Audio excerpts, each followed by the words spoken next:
क्या उनसे नहीं, प्रधानमंत्री जी के पास समय कहाँ है। एक तो उन्हें सफ़र बहुत करना पड़ता है, मसरूफ़ आदमी हैं, कहीं जापान जा रहे हैं, उन्हें विश्व गुरु बनना है। उनके पास बच्चों से मिलने का समय है, मन की बात करने का समय है, उन्हें उन 3 लड़कियों से मिलने का समय है। लेकिन देश की मूल समस्याओं के लिए, देश जो उबल रहा है, देश जो इतनी तकलीफ़ में है इस वक्त, उन समस्याओं पर बात करने के लिए समय नहीं है। तो अभी और इंतज़ार कर रहे हैं, उसके बाद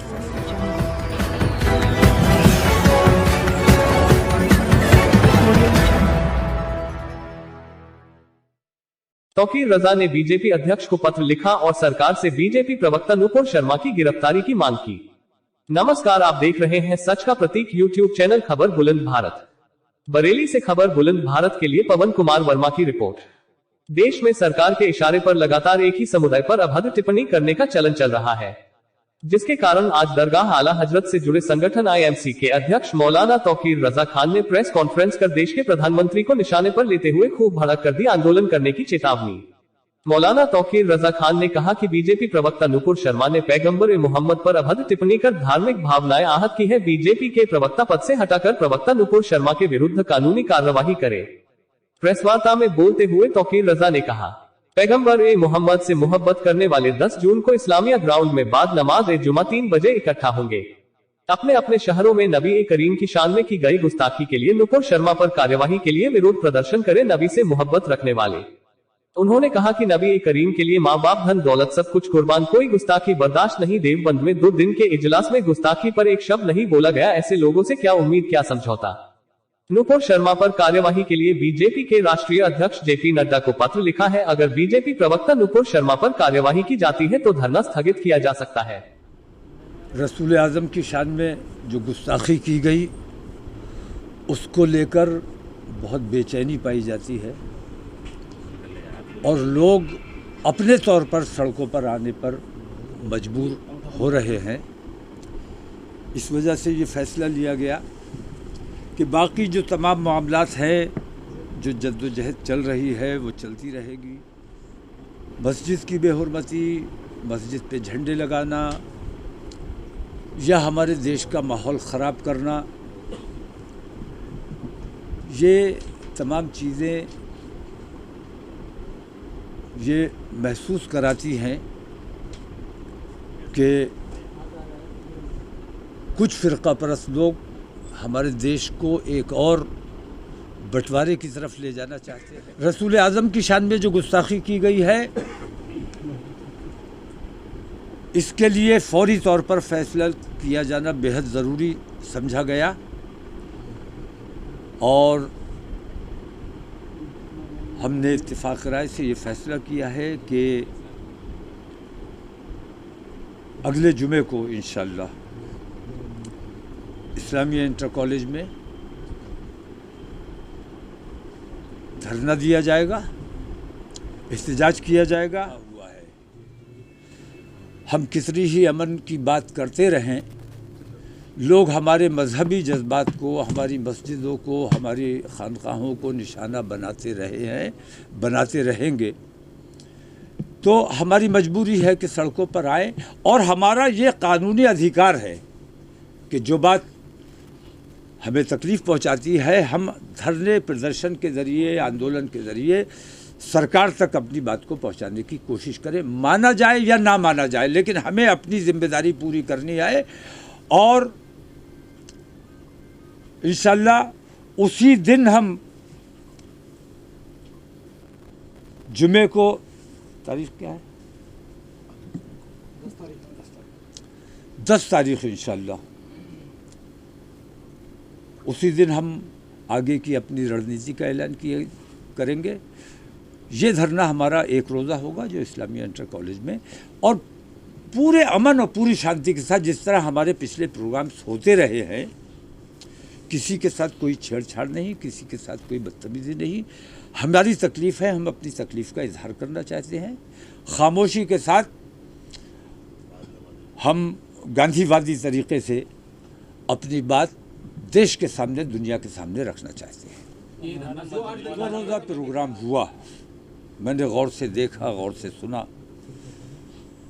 मेरी सारी तकलीफ़ें, सारी परेशानियाँ मैं सबको सब्र कर सकता हूँ, लेकिन रसूल आज़म की शान में गुस्ताखी किसी भी कीमत पर बर्दाश्त नहीं की जाएगी। हमारे माँ बाप, हमारा जानो माल उनकी अज़मत पर कुर्बान। 2 रोज़ा इजलास, इतना बड़ा इजलास हुआ, पूरे हिंदुस्तान के उलमा वहाँ जमा हुए, लेकिन किसी को ये तौफीक नहीं हुई कि नुपुर शर्मा ने जो बदतमीज़ी, जो बेईमानी का बयान दिया, जो गुस्ताखी की, उसके ख़िलाफ़ एक लफ्ज़ कहीं नहीं बोला गया। इसलिए मैं उन लोगों के किसी भी बयान पर कोई तबसरा नहीं करना चाहता। मैं अपना काम ईमानदारी के साथ करता हूं और मुसलमानों की आवाज़, मुसलमानों की एडवोकेसी करता हूं मैं, और मुसलमानों के जज्बात की अक्कासी करता हूं। मुसलमान आज जो तकलीफ़ महसूस कर रहा है, अगर उसके उस गमो गुस्से को बाहर नहीं निकाला गया तो अंदेशा है कि कोई बड़ा विस्फोट हो जाए। इसलिए मैं चाहता हूं कि उनका गुस्सा निकाला जाना चाहिए, और इसके लिए हमने ये इंतज़ाम किया है कि तमाम लोग इस्लामिया की फील्ड में जमा हों और अपने गम व गुस्से का, अपनी तकलीफ़ का इजहार करें और सरकार तक और देश दुनिया तक अपनी बात पहुँचाएँ। मैं क्या बताऊँगा फिल्मों के बारे में? अक्षय कुमार के बारे में मैं क्या कह पाऊँगा?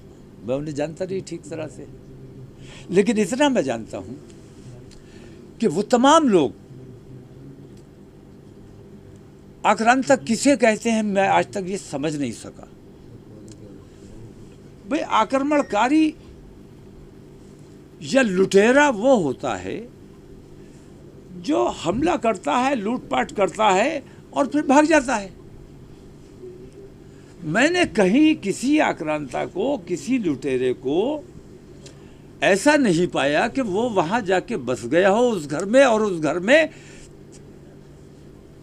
काम करवाना कि भाई यहाँ ये ज़रूरत है, यहाँ ये ज़रूरत है, कैसे रहते हैं आप लोग, आपको इन चीज़ों की ज़रूरत है, तो वहाँ तामीर कराना शुरू किया हो। तो देश को जो बनाने का काम किया है, जिन लोगों ने बनाने का काम किया है, जिन लोगों ने नवाजने का काम किया है, कितनी संपत्तियाँ, सबसे ज़्यादा इन फ़िरका परस्तों को नफ़रत औरंगज़ेब से है, और औरंगज़ेब मैं कहता हूँ कि वो काबिल नफ़रत हैं, उनसे नफ़रत की जानी चाहिए, क्योंकि उन्होंने हिंदुओं को नवाजा, हिंदुओं को जायदादें, मंदिरों को जायदादें दी। इस वजह से हिंदू उनसे नाराज़ है। बरेली में एक मुसलमान ने अपनी जायदाद, अपने पैसे से इतना बड़ा मंदिर तामीर किया, उसको भुला दिया गया, उसका कहीं जिक्र नहीं आता है, मंदिर का भी नाम बदल दिया गया। तो इस किस्म की जो बेईमानियाँ हो रही हैं, अभी मस्जिद के ऊपर बरेली में जैसे उन्होंने, कौन सी तंजीमें हैं, इन तंजीमों को अपना नाम चमकाने के लिए, उसी लीगेसी के हैं, मतलब उसी विचारधारा के। भाई उनकी एक फिल्म है, उसके प्रचार के लिए वो जो कुछ भी कर सकते हैं वो कर रहे हैं, उन्हें करना चाहिए अपनी फिल्म का प्रचार। लेकिन मैं कहता हूँ जिस तरह पृथ्वीराज बनाई गई है, इस तरह पढ़कर देखो, ईमानदारी से पढ़कर देखो, औरंगज़ेब से बेहतर किरदार हिंदुस्तान में तुम्हें दूसरा मिलेगा नहीं। बाकी हिंदुस्तान में जो कुछ भी है, आपने आज तक क्या बनाया है, क्या दिया है, वो हमें बताइए। और हमारे दौरे हुकूमत में या अंग्रेज़ों के दौरे हुकूमत में जो कुछ भी बना है, मैं तो हैरत करता हूँ कि अंग्रेज़ों का बनाया हुआ पुलिस मैनुअल आज तक काम कर रहा है। जब अपनी पुलिस का मैनुअल तक आप नहीं बना सके तो आप और क्या बना सकोगे? आपको बनाने में नहीं, बांटने में विश्वास है। और सोशल डिस्टेंसिंग के मिजाज के लोग हो तो सोशल डिस्टेंसिंग वाले एक बार आया है, और अगर ये सोशल डिस्टेंसिंग आपने ये खाई अगर ख़त्म करने की कोशिश नहीं की तो इसके कुदरती लाठी भी है जो बेआवाज़ है, उसका भी जवाब देना पड़ेगा। 8 दिन कल से शुरू हो रहे हैं।